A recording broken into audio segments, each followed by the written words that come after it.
ఏంది నువ్వేం చేయకూడదు. అది కవర్ అయిపోయింది. కవర్ అవును మమ్మీ కనపడలేదు. ఒక ఊర్లో భార్య భర్తలు ఉంటారు. వాళ్ళకి ఒక చిన్న బాబు ఉంటాడు.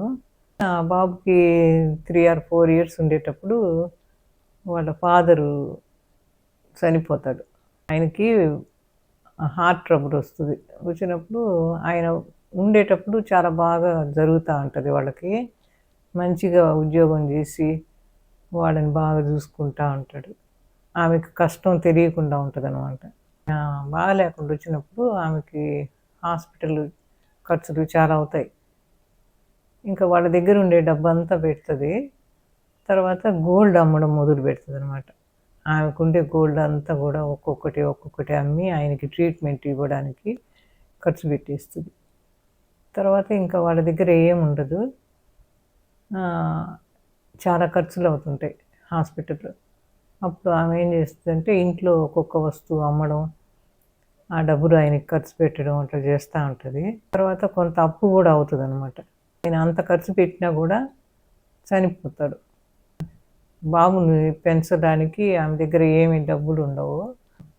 అంటే ఇళ్లల్లో పని చేసుకుంటూ కష్టపడి ఎండలో పోయి పని చేసి వచ్చిన డబ్బులతోటి బాబుకి ఏమి కష్టం తెలియకుండా పెంచుతూ ఉంటుంది. మంచి ఫుడ్ పెట్టి బాబుని పెంచుతూ ఉంటుంది. ఈమె తినడానికి కూడా ఖర్చు పెట్టుకోదనమాట.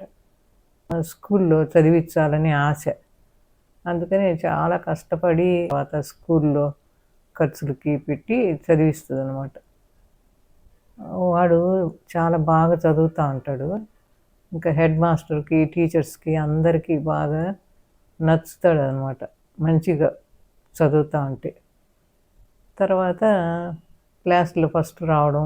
ఆ గ్రామ పెద్ద చెప్తాడనమాట, రే నువ్వు ఎంత చదువుకున్నా సరే నేను చదివిస్తాను నిన్ను. ఇంకా నువ్వు ఏదైనా చదువు, నీ ఇష్టం వచ్చింది చదువు. డాక్టర్, మెడిసిన్ చదువుతావు, ఇంజనీరింగ్ చదువుతావు, ఏదైనా చదువు, మొత్తం ఖర్చు నేను పెట్టుకుంటానంట. అయితే గవర్నమెంట్ వాళ్ళు కూడా మెరిట్ స్కాలర్షిప్ ఇస్తారనమాట. మంచి ర్యాంకు తోటి మెడిసిన్ పూర్తి చేస్తాడు. ఆయనకి వెంటనే గవర్నమెంట్ హాస్పిటల్లో జాబ్ వస్తుంది. ఆ అబ్బాయి మంచి శాలరీ ఉంటుంది కాబట్టి మంచి ఇల్లు కట్టుకుంటారు, అప్పులంతా తీర్చేసుకుంటారు, హాయిగా ఉంటారు. ఉంటే ఆమె చెప్తుంది అనమాట, రే నువ్వు మ్యారేజ్ చేసుకుని అయినా అంటే, అమ్మ నాకు ఇప్పుడే వద్దులేమ్మా వద్దు అంటే, లేదు మ్యారేజ్ చేసుకోవాలి నాయనా, మనకు ఎవరు లేరు కదా, నేను ఒక్కదాన్ని, నేను ఎంతకాలం ఉంటాను, ఒక ఫ్యామిలీ ఉంటుంది కదా అని చెప్తుంది. అని చెప్పి ఆమె ఒక అలయన్స్, ఒక అమ్మాయిని తీసుకొచ్చి మ్యారేజ్ చేస్తుంది. వాళ్ళకి 1 year తర్వాత ఒక బాబు పుడతాడు. ఆ బాబుని ఆమె చాలా ఇష్టంగా చూసుకుంటూ ఉంటుంది, మనవాడిని. వాడంటే బాగా ఇష్టం అన్నమాట. వాడికి అన్నీ చేయడము, తినిపించడము అంతా చేస్తూ ఉంటుంది. తర్వాత కొంతకాలం అయిన తర్వాత వాళ్ళ ఫ్రెండ్స్, అంటే బాగా రిచ్ అయ్యారు కదా, ఇంకా ఫ్యామిలీ ఫ్రెండ్స్ అంటే, ఆయన ఫ్రెండ్స్ అంటే, ఈమె ఫ్రెండ్స్ అంటే రావడం పోవడం జరుగుతూ ఉంటుంది. ఈమె ఆయన చనిపోయిన తర్వాత పనులకు పోవడం, ఎండలో కష్టపడి పని చేయడం, సరిగా డయట్ తీసుకోకపోవడం, దానివల్ల తను అంటే ఆ గ్లామరు అదంతా ఉండదు, చాలా వీక్గా అట్లా అయిపోతుంది అనమాట. ఆమె రూపమే మారిపోతుంది. తర్వాత వాళ్ళ ఇద్దరికి భార్య భర్తలకి ఏదో అంటే ఆమె వాళ్ళ ఫ్రెండ్స్ వచ్చినప్పుడు ఆమెకి సిగ్గుగా ఉంటుంది అనమాట చెప్పుకోవడానికి, ఎవరు అంటే చెప్పుకోవడానికి. ఆమెని వేరుగా పెట్టాలా అన్నట్టు అనుకుంటారు. అనుకొని ఆ అబ్బాయి ఇంకా విధి లేక ఇష్టం లేకపోయినా ఒకరోజు చెప్తాడనమాట, అమ్మ నేను మన ఇంటికి కొంచెం దూరంలో ఒక ఇల్లు కట్టించాను, మంచి తోట అంతా ఉంటుంది, పనోళ్ళందరూ ఉంటారు, నీకేమీ ఇబ్బంది ఉండదు, నువ్వు హాయిగా ఎంజాయ్ చేయొచ్చు, నీకు అన్ని వస్తువులు అంతా ఉంటాయి అక్కడ, రేపు నిన్ను తీసుకొని పోయి అక్కడ వదిలిపెడతానమ్మా అని చెప్తాడు. ఆమె స్టన్ అయిపోతుంది, ఇదేంది, నా బిడ్డ ఇంత ప్రేమగా ఉండేవాడు సడన్గా ఇట్లా మారిపోయాడు అనుకొని దిగులు పడుతుంది. తర్వాత ఆమె ఏం చేస్తుందంటే సంచిలో 2 జతలు బట్టలు పెట్టుకొని మధ్యరాత్రి వాళ్ళకి తెలియకుండా బయటికి వెళ్ళిపోతుంది. ఆమె ఎక్కడికి పోవాలో ఆమెకే తెలియదు. ఏదో ఆలోచించుకుంటూ ఏదో ధ్యానంలో రోడ్లో నడిచిపోతూ ఉంటుంది. బాగా లారీలు ఫాస్ట్గా పోతూ ఉంటాయి. అంటే ఆ లారీ కొంచెం పక్కకు వచ్చిందో ఆ లారీ కొట్టేస్తుంది అనమాట. ఆమె పడడము మంచి తలకు దెబ్బ తగిలి కొర ప్రాణంతో ఉంటుంది. ఎవరో చూసి వాళ్ళు తీసుకుపోయి గవర్నమెంట్ హాస్పిటల్లో చేర్పించేస్తారు. తర్వాత మధ్యరాత్రి ఆయనకి ఫోన్ కాల్ వస్తుంది అనమాట డాక్టర్కి. ఆ హాస్పిటల్లోనే ఆయన డాక్టరు. సార్ ఇట్లా ఒక యాక్సిడెంట్ అయింది, ఒక ఆవిడ కొర ప్రాణంతో ఉంది, మీరు త్వరగా రావాలా అని ఫోన్ చేస్తారనమాట. ఆయన ఏ టైం అయినా కూడా హాస్పిటల్కి వెళ్ళేవాడంట. తర్వాత ఆయన వెంటనే హాస్పిటల్కి పోతాడు. పోతే ఈయన పోయేటప్పటికే ఆమె ప్రాణం పోతుంది అనమాట. క్లాత్ ఆమె పైన ముఖానికి కప్పేసి ఉంటారు.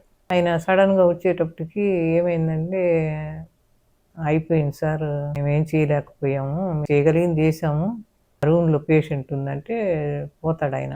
ఈ ముఖం మీద ఆ గుడ్డ తీసి చూస్తే వాళ్ళ అమ్మ. కంట్రోల్ చేసుకోలేక పెద్దగా ఏడుస్తాడు, చాలా ఏడ్చేస్తాడు.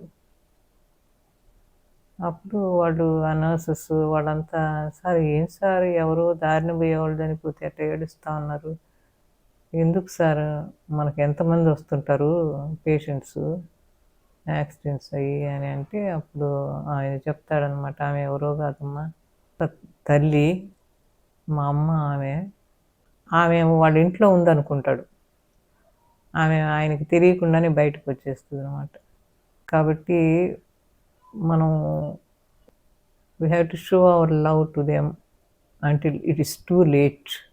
ఎందుకంటే వాళ్ళు ప్రాణానికి ప్రాణంగా బిడ్డల్ని చూసుకుంటారు, వాళ్ళతో ఉండాలా చనిపోయిందాకా అని అనుకుంటారు. అదిగాక మనవడంటే ఆమెకి ప్రాణం. మనవడిని, ఇంటిని, వాళ్ళ కొడుకుని వదిలిపెట్టి దూరంగా ఎక్కడో ఒక్కటే ఉండాలా అని చెప్పినప్పుడు, సొంత కొడుకే చెప్పినప్పుడు, ఇంత ప్రేమగా చూసుకుంటాడు కదా వీడు నన్ను, ఎందుకు ఇట్లా సడన్గా మారిపోయాడని ఆమె చాలా బాధపడుతుంది అనమాట. బాధపడి ఆమె ఏం చేసేది లేక అట్లా ఎక్కడికో వెళ్ళిపోవాలనుకుంటుంది. ఆ మాదిరిగా జరిగిపోయింది. అందువల్ల మనం ఉండేది కొద్ది కాలం, చాలా కొద్ది కాలం. మనకు 80 ఏళ్ళు వచ్చినప్పుడే చనిపోతామని లేదు. 70కి, 60కి, 50కి, 40కి రకరకాలుగా భగవంతుడు ఎప్పుడు పిలిస్తే అప్పుడు వెళ్ళాలన్నమాట. అందువల్ల ఉన్న కొద్ది కాలం మనం ఒకరిని బాధ పెట్టకుండా, ఒకరికి చూపాల్సిన ప్రేమను మనం చూపిస్తూ ముందుకు సాగాల. మరి ముఖ్యంగా పేరెంట్స్ని, కన్న తల్లిదండ్రుల్ని మనం చాలా జాగ్రత్తగా ప్రేమగా చూసుకుంటే అదే మనకు దీవెన. అది.